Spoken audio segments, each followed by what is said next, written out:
제사장이 해마다 다른 것의 피로써 성소에 들어가는 것 같이 자주 자기를 드리려고 아니하실지니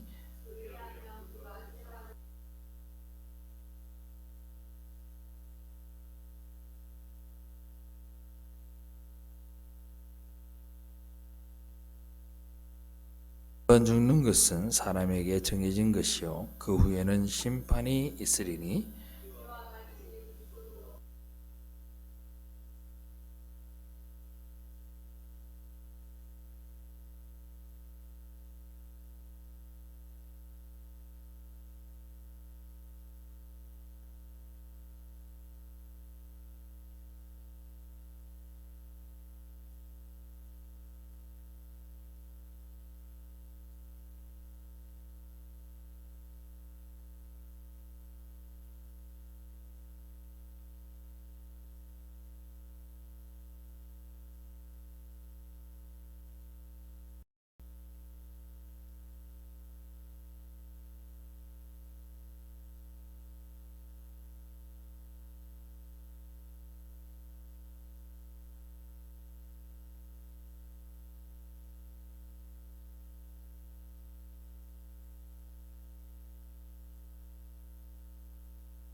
그 원어를 보면 미시라트라고 하는데 그 단어의 원래 뜻은 구별하다라는 뜻입니다. 즉 바꾸어 얘기하면 네가 뭘 했는지를 살펴서 네는 죄가 있고 죄가 없고 아니라 구별하는 거예요. 네는 흑염소, 네는 백염소 이렇게 나누듯 양과 염소를 나누듯 구별하는 것을 우리는 성경에서 심판하다라고 이야기를 합니다. 이 의미를 여러분들이 잘 알고 계셔야 돼요. 살핀다라고 하는 것은 그 사람의 죄 있음과 죄 없음과 뭐를 살펴서 판단하는 것처럼 느껴지지만 구별은 그렇지 않습니다. 명확성을 가지고 있는 거예요. 그래서 성경에서 심판하다라는 단어는 구별입니다. 그런데 성경에서의 구별은 무엇을 기준으로 하느냐? 우리 모두는요 심판을 받아야 돼요. 우리는 의의 심판대에 설 거고 믿는 자들은 의의 심판을 받겠지만 그렇지 않는 자들은 사망의 심판을 받을 수밖에 없습니다. 우리의 심판과 구별은 산자와 죽은 자로 구별되는 거죠. 양과 염소로 구별되듯 산자와 죽은 자로 구별되어진다는 얘기입니다. 이 구별을 가장 잘 확인할 수 있는 예가 성경에 나와 있습니다. 그게 바로 뭐냐면 출애굽 사건입니다. 애굽에서 종살이를 하던 이스라엘 백성들이 있었습니다. 여러분들도 잘 아시죠? 엄청나게 많은 백성들이 종살이를 하고 있었습니다. 그들은 거기에서 먹고 싶은 걸 먹을 수 있었고 하고 싶은 걸 할 수 있었습니다. 물론 종노릇하면서 힘들게 살아가고는 있었지만 자기의 육체의 모든 만족을 채우며 잘 살아가고 있었습니다. 먹을 것을 먹고 입을 것을 입고 살았던 거죠. 그게 바로 세상의 모형입니다. 세상 속에서 그렇게 어울려 살아가는 거예요. 세상의 모습과 다를 바가 없습니다. 그러다가 모세가 하나님의 말씀을 따라서 이 이스라엘 백성들을 광야로 데리고 나옵니다. 그런데 광야로 데리고 나오니까 먹을 것을 먹지 못하고 입을 것을 입지 못하는 상황이 됩니다.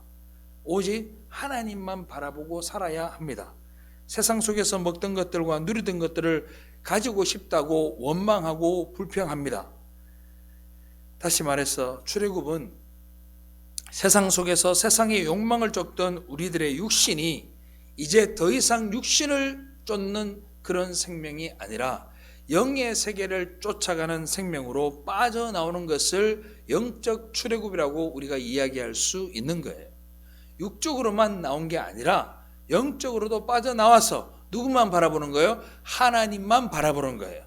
그리고 하나님이 주시는 것만 먹는 거예요. 이게 예수 믿는 자들의 모습입니다. 육신의 세계라고 하는 것은요 마귀가 다스리는 곳입니다. 다시 말해서 세상은요 따라합시다. 원래 그렇다. 세상은 원래 그런 거예요.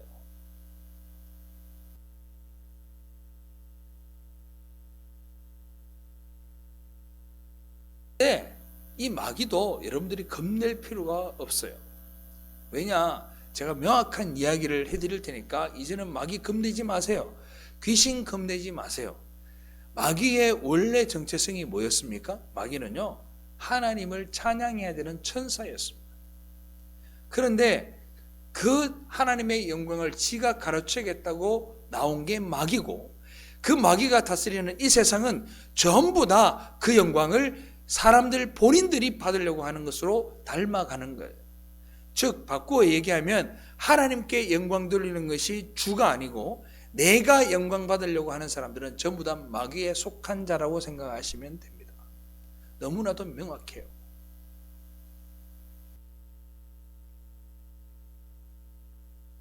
아무것도 아닌 존재가 스스로 영광을 받기 위해서, 높아지기 위해서, 자랑하기 위해서 존재하고, 사람이 만약에 그렇게 한다면 그 사람은 마귀의 종이 되는 겁니다. 나의 욕망과 나의 욕심을 따라 사는 것, 그것이 내 안에 애굽이 아직도 존재하는 증거가 되는 겁니다.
계략을 짜고 그것을 하기 위해서 음모를 꾸미고,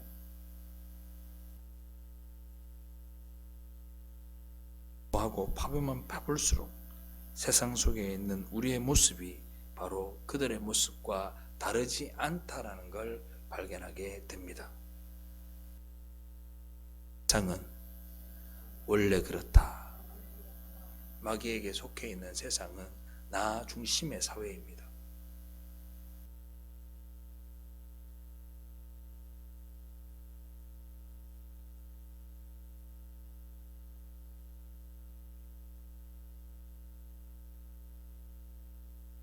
를 채우면서 그들은 권력을 잡을 뿐입니다. 조금이라도 더 편한 세상, 더 자극적인 세상을 꿈꾸고 나아가는 것, 그것도 매 한 가지입니다. 인정 중독에 걸려서 누군가에게 인정받기 위해서 돈을 쓰고 힘을 쓰고 노력을 하는 건 역시 마찬가지입니다. 아무것도 없으면서도 자존심만 남아서 누군가가 그걸 건드리기만 하면 마치 핵폭탄에 뇌관을 누르듯 그렇게 모든 걸 분출해내고 분노를 터뜨리고,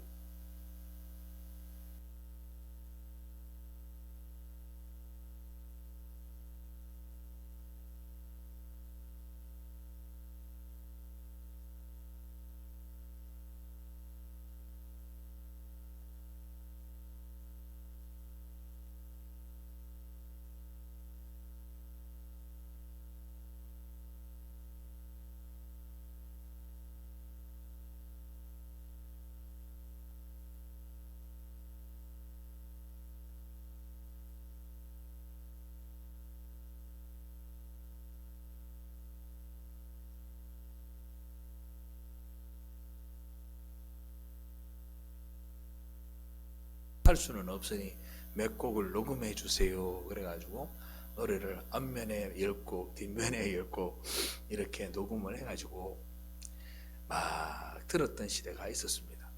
그런데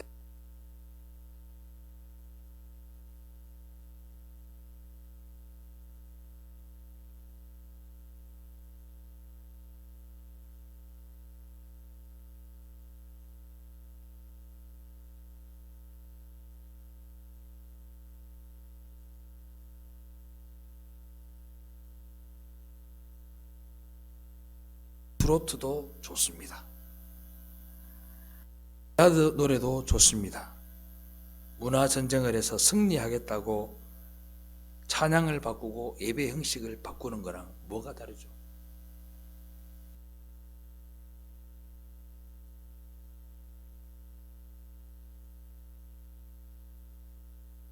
이제는요, 성가대에 여자가 노래를 못했어요. 남자만 노래했습니다. 그리고 가장 정결하다는 어린이들만 노래하게 했던 것이 교회였습니다. 그렇게 변해 오는 겁니다.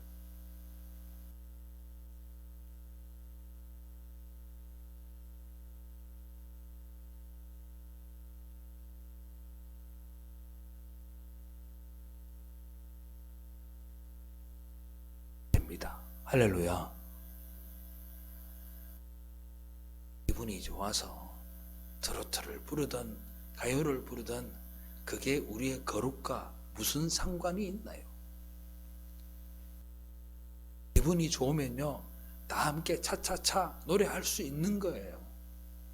그런데 교회가 언제부터 그런 트로트를 부르면 부정한 사람으로 여깁니다. 바람이 불어 꽃이 떨어져도 그 노래를 부르면 부정하게 여겨요.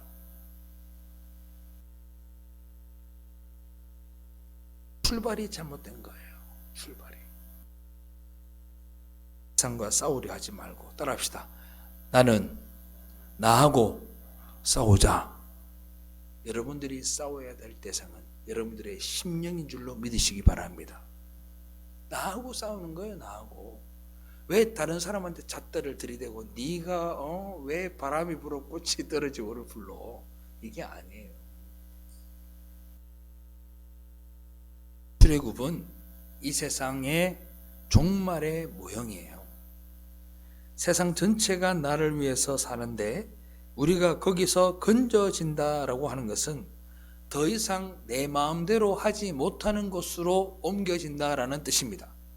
다시 한번 말씀드려요. 잘 들어요. 내가 세상 전체가 온 세상이 전부 다 나를 위해서 살아가는 곳이었는데 그곳에서 나를 건져냈다라는 건 뭐예요? 이제는 니를 위해서 사는 게 아니고 또 다른 대상을 위해서 사는 세상, 내가 중심이 아닌 세상으로 옮겨진다는 거예요. 즉 바꿔 얘기하면 내 마음대로 살아갈 수 없는 세상으로 옮겨지는 거예요. 그게 구원이에요. 믿으면 아멘.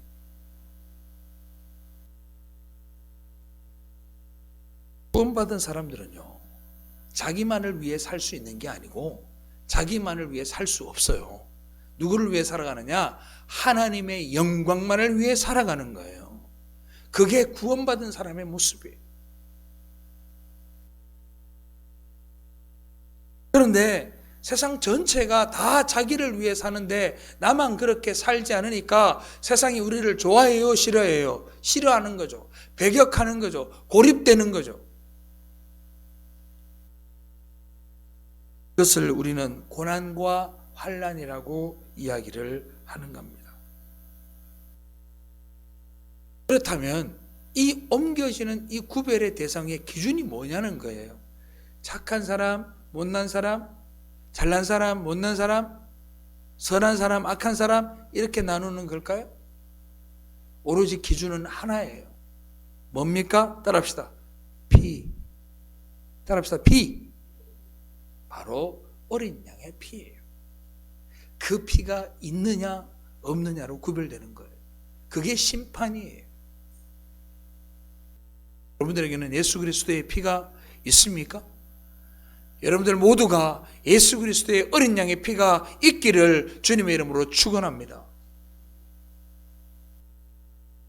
왕과 문설주의 어린 양의 피가 발린 곳은 패스오버를 넘어갔습니다.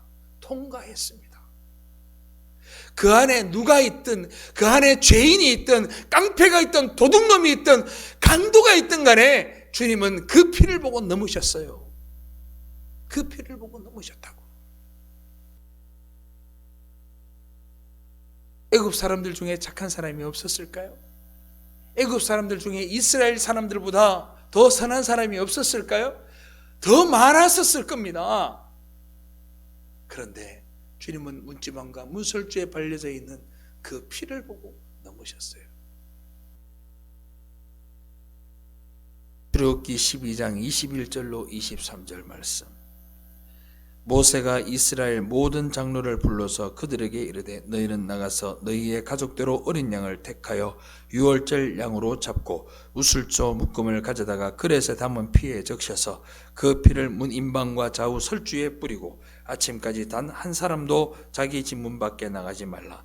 여호와께서 애굽 사람들에게 재앙을 내리려고 지나가실 때에 문 임방과 좌우 문 설주의 피를 보시면 여호와께서 그 문을 넘으시고 멸하는 자에게 너희 집에 들어가서 너희를 치지 못하게 하실 것임이니라. 아멘. 뭐라 그래요? 문 임방과 좌우 문 설주의 피를 보시면 넘어가시겠대요.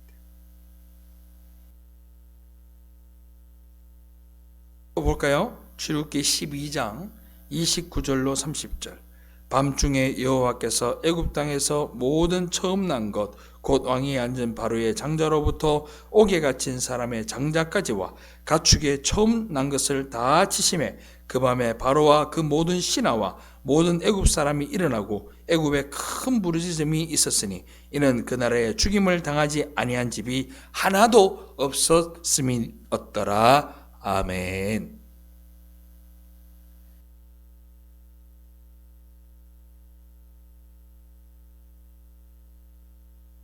피가 있는 자는 살아남고 없는 자는 죽는 거예요. 어린 양의 피, 대제사장의 피가 필요한 겁니다.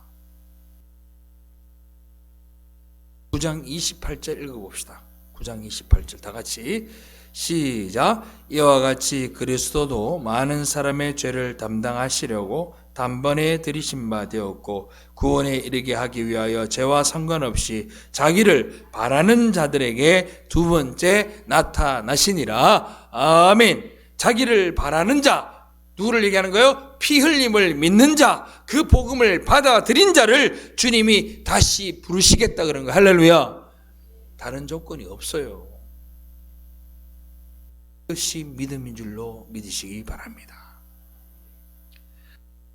성경은 우리에게 믿음에는 두려움이 있어서는 안 된다라는 걸 가르치고 있습니다.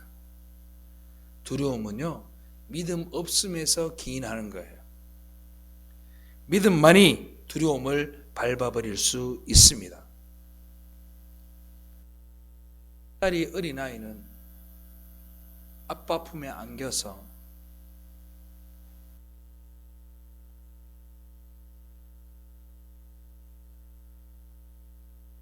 있으면 되는 줄 압니다.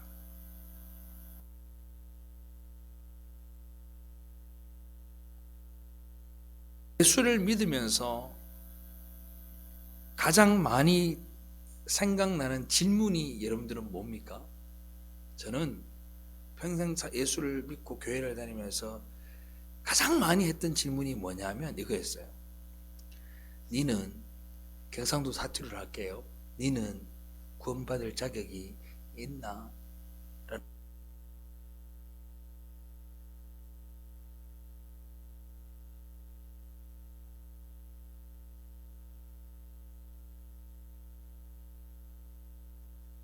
보면 바라볼수록 두려움이 커집니다. 왜? 죄악된 내 모습을 객관적으로 보기 때문입니다. 그런데 나의 불완전한 그 불완전함은 내가 가장 잘 알고 있기 때문에 우리는 그것을 인정하고 나는 주님 아무것도 아닙니다를 고백하면 되는데 아직도 기준이 세상에 있으니 네가 정말 구원받을 자격이 있나라고 묻는 겁니다.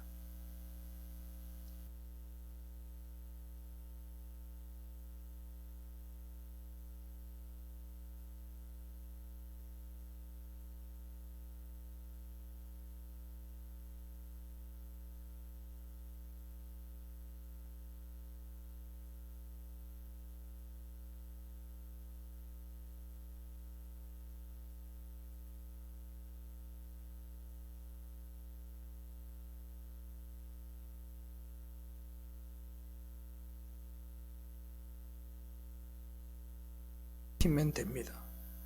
그 피로 인해 우리가 구별된다고요. 다른 게 아니에요. 네가 새벽 기도를 며칠 했느냐, 네가 금식 기도를 며칠 했느냐, 네가 철야 기도를 몇 번 했느냐, 그걸로 주님은 구별하지 않습니다. 주님이 구별하는 것은 너에게 예수 그리스도의 보혈의 피가 있느냐를 물으시는 겁니다.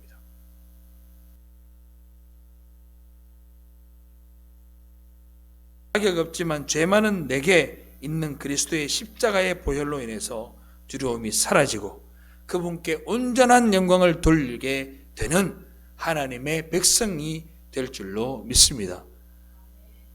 그러나 만약 그러지 아니하고 그 두려움을 해소하고 그 두려움을 벗어나기 위해서 뭔가를 하려고 하는 자가 바로 누가 되느냐? 따라합시다. 율법주의자.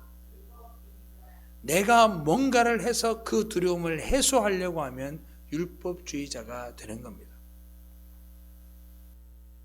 뭔가를 해서 내가 노력을 해서 해결하려고 하는 자들을 율법주의자라고 하고, 이것이 멸망의 징조가 되어질 거라고 히브리서는 우리에게 이야기하는 거예요.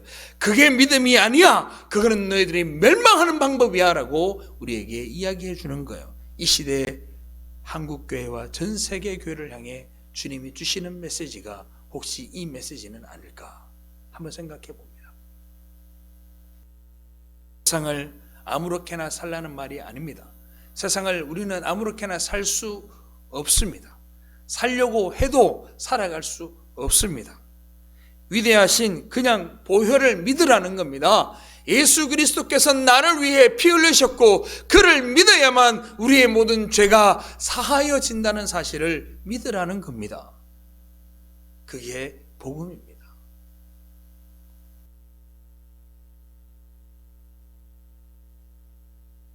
행위로 다시 되돌려놓고를 반복합니다. 이게 뭐와 같으냐 하면, 내가 예수를 믿었어요. 나는 구원받은 사람이에요. 그죠? 자, 내게 아이가 있어요. 아이가 배가 고파 합니다. 엄마가 어릴 때부터 젖병을 물리고 배가 고파서 울면 젖을 먹였고 밥 먹을 때가 되어서 밥을 줍니다. 근데 아이가 이렇게 묻는 겁니다. 엄마, 오늘 점심도 주시는 거죠? 엄마, 오늘 저녁도 주시는 거죠? 내일 아침도 밥 주실 거죠? 이틀 뒤에도 밥 주실 거죠? 하고 계속 묻는 것과 같다는 얘기입니다. 사랑하는 성도 여러분, 그리스도의 보혈로 이미 여러분들이 구원받으신 줄로 믿으시기를 바랍니다. 그게 중요한 게 아니라고요. 믿으면 되는 거예요. 여러분들의 아버지와 여러분들의 하나님은 여러분들의 모든 것들을 책임져 주시고 여러분들의 모든 삶을 받으시는 거예요. 거지는 거지의 삶을, 부자는 부자의 삶을, 권력 있는 자는 권력 있는 자의 삶을, 권력 없는 자는 없는 대로의 삶을 주님이 받으시는 줄 믿으시기 바랍니다. 각각에 있는 모든 삶들을 그냥 받으시는 거예요.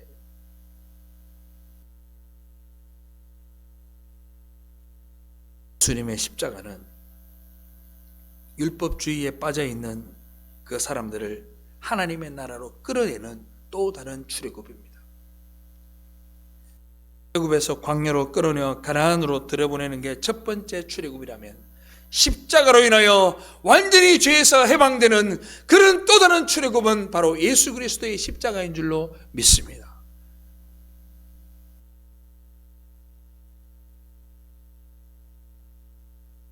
받았다 하면서도 율법에 매여서 살아갑니다.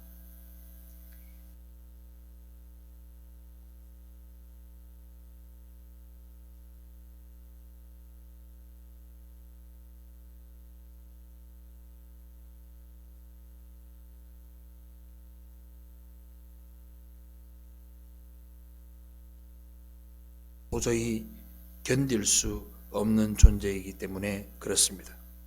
두려워하고 불안해하고, 그러니까 계속 야곱처럼 아브라함처럼 무슨 증거를 만들어 내려고 하는 겁니다. 불안한 겁니다. 구원의 확신이 없는 거예요. 불안한 거예요.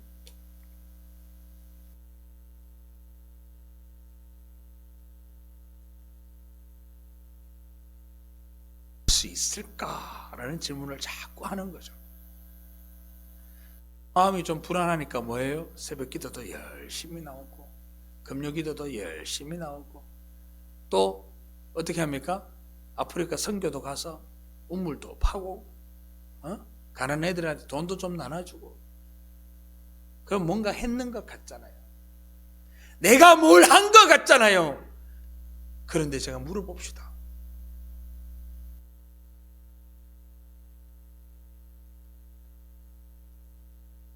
그 보혈이 있느냐고 말입니다. 그 행위가 기준이 될 수 없어요. 좋은 행위입니다. 좋은 활동입니다. 분명히 좋은 행동들이에요.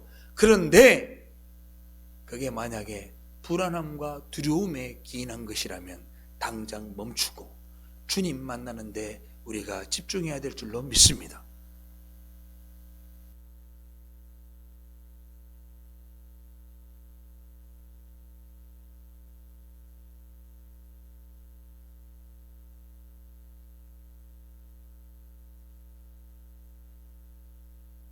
나는 정말 그리스도의 보혈을 붙들고 살아가고 있습니까? 세상 모든 것들을 다 뒤로 하고 하나님 나는 I'm nothing 아무것도 아닙니다 하고 나를 고립시켰을 때 주님이 나를 만나 주셨는가?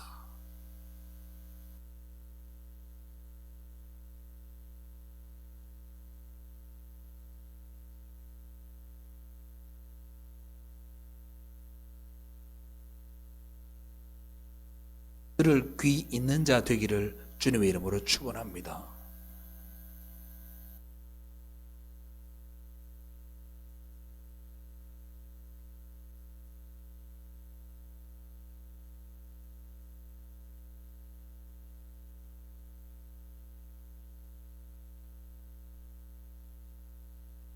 여러분 주님이 이미 완성하셨으니 여러분은 예수 그리스도의 보혈을 믿으시기를 바랍니다. 주체성, 존재성, 자존심 다 꺼내서 버리세요.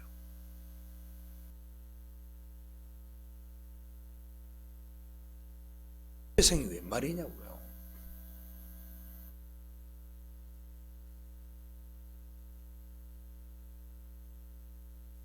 태워버리는 은혜가 있기를 바랍니다.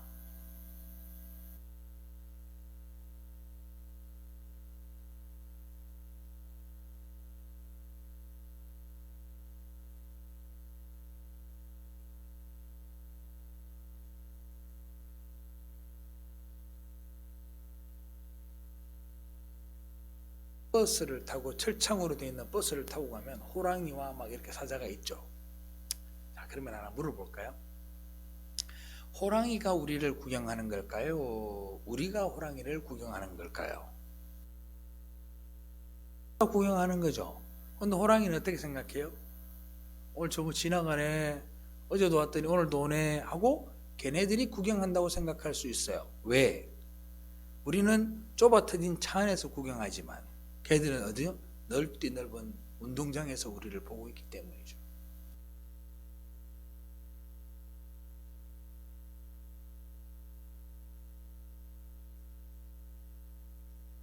칠배나 뜨겁게 한 풀무불에 그 다니엘의 세 친구가 들어가게 됩니다. 풀무불 안에서 바깥을 보았겠죠.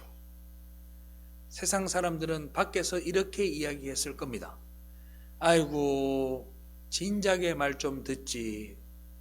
왜 저를 아내가 절 한번 하는 게 뭐 그래 크다고 절 아내가 저기에 들어갔노? 라고 이야기했겠죠.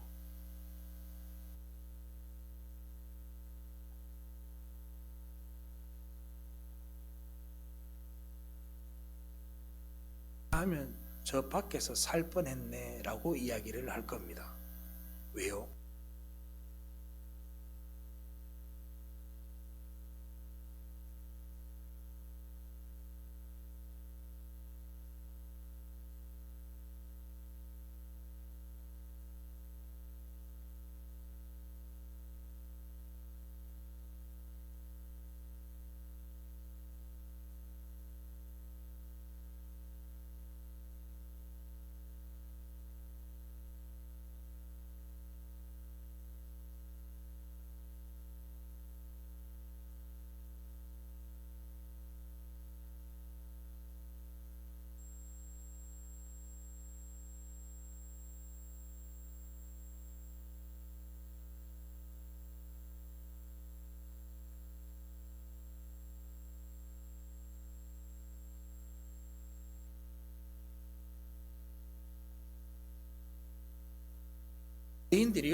바리새인들이요 엄청난 율법을 만들어서 장로의 유전들을 만들어서 교회를 너무너무 뜨겁게 섬기고 있었습니다. 종교를 위해 목숨을 거는 자들이 바로 유대인들이었습니다. 내가 죽을 수 있다면 이 회당을 위해서, 하나님의 나라를 위해서 죽을 수 있다고 생각하는 사람들이었습니다. 그때 주님이 오셨습니다. 그리고 그들에게 이렇게 이야기해요. 회개하라! 천국이 가까웠느니라.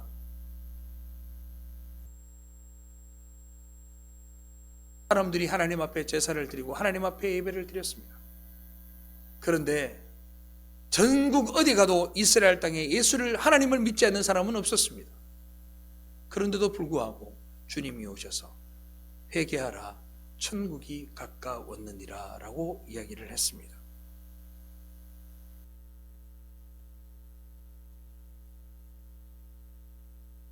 그들은 자기가 살아있다고 생각을 했습니다. 그런데 주님은 그들에게 죽었다고 이야기하셨습니다. 지금도 마찬가지입니다.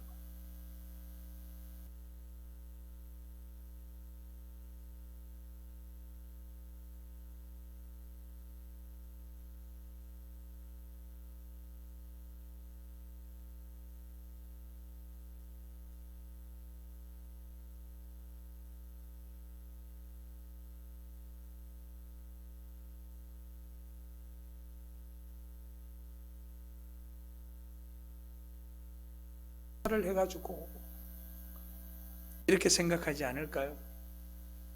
저는 그렇게 생각하지 않습니다. 그러나 세상은 이야기합니다. 교회가 크냐, 사람이 많으냐, 그리고 물질이 많으냐를 보고 이 교회의 크기를 판가름합니다.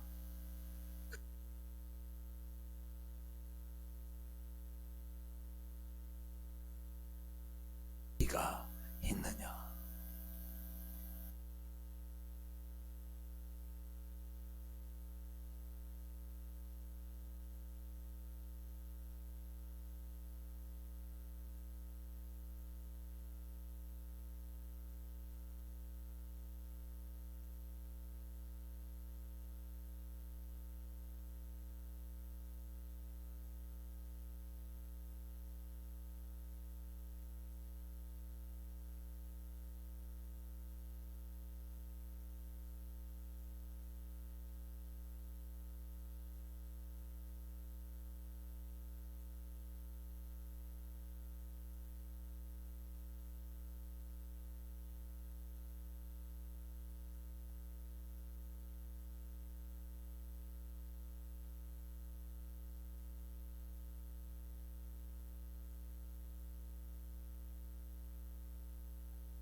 중용을 베풀고 덕을 베푸는 것이 이 교회가 정말 붙들고 가야 되는 것으로 여러분들 보이십니까?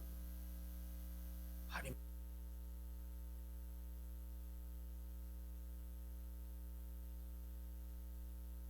예수를 믿는 대소교회가 되기를 바라고, 예수 때문에 날마다 감사의 눈물을 흘리는 대소교회가 되기를 바랍니다. 예수 보혈 때문에 담대한 교회가 되고, 예수의 보혈 때문에 날마다 저와 여러분들이 죽을 수 있는 교회가 되기를 바랍니다. 그게 이 교회가 정말 주님 앞에 복받는 교회예요.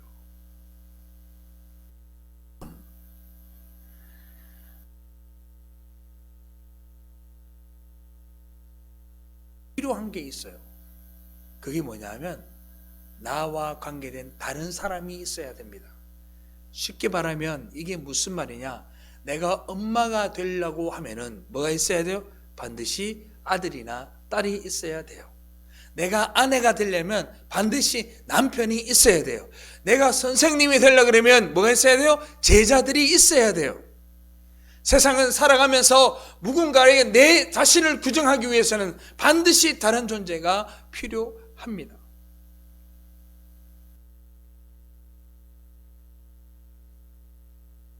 나를 규정하는 게 또 심적인 걸 우리는 직업이라고도 말하고, 내가 가장 어디에 많이 그 엄마로서 규정이 많이 되어져 있느냐, 사장으로서 규정이 많이 되어져 있느냐, 목사로서 규정이 많이 되어져 있느냐에 따라서 나는 그 중심으로 살아가는 거잖아요. 그죠? 그런데 만약에 돈이 내 생명처럼 나를 규정하고 나라는 것을 가장 강력하게 규정하고 있는데 돈이 날아가 버리면 그 사람은 내 육신적 목숨이 끊어져서 생명이 끝난 게 아니라 그 돈이 날아가는 순간 나는 죽는 거예요. 아들을 너무 귀하게 여기는 엄마가 있는데 이 아들이 죽어버리면 이 엄마는 같이 죽은 거예요. 무슨 말인지 이해되세요? 그런데 하나님이 이걸 싹 긁어내요. 야, 널 규정할 수 있는 모든 것 다 긁어내. 엄마도 긁어내고, 선생님도 긁어내고, 직장도 긁어내고, 목사도 긁어내고, 돈도 긁어내고, 싹 다 긁어내고, 아무것도 없이 만들고, 나는 어떤 걸로도 규정될 수 없는 아무것도 아닌 존재로 만들어버리는 거예요. 그리고 낙심천만하여 하나님, 나는 아무것도 아니네요. 나는 뭐라고 불러야 되죠? 할 때 하나님이 내게 찾아오시는 거예요. 그리고 손을 잡고 그래요. 너는 내 아들이다. 그런단 말이에요. 믿으시면 아멘. 그때 내가 하나님의 아들로 정의되어지는 거, 규정되어지는 거예요. 할렐루야.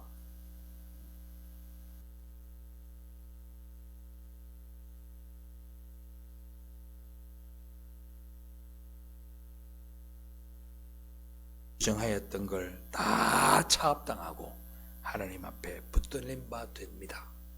이것을 우리가 뭐라고 하느냐? 따라합시다. 거듭남. 그걸 거듭남이라고.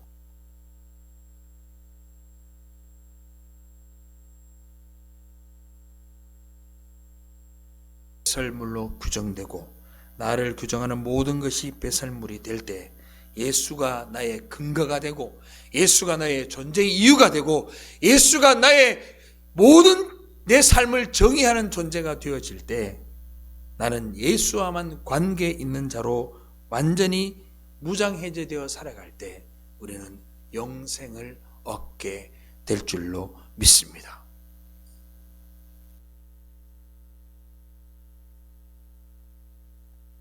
돈이 영원하기 때문에 영생은 예수를 아는 것과 믿는 것이 되는 거죠.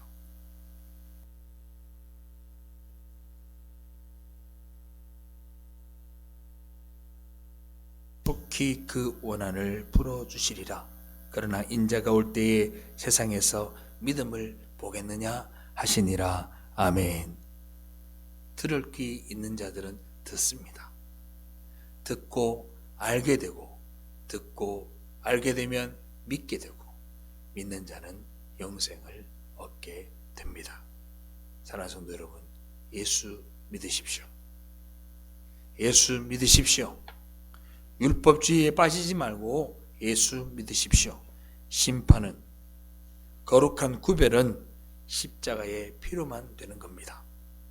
걱정 말고 예수 그리스도 한 분만, 그 예수 그리스도의 십자가만 붙들고 살아가는 여러분들 되시기를 주님의 이름으로 축원합니다. 기도하겠습니다. 존귀하신 주님,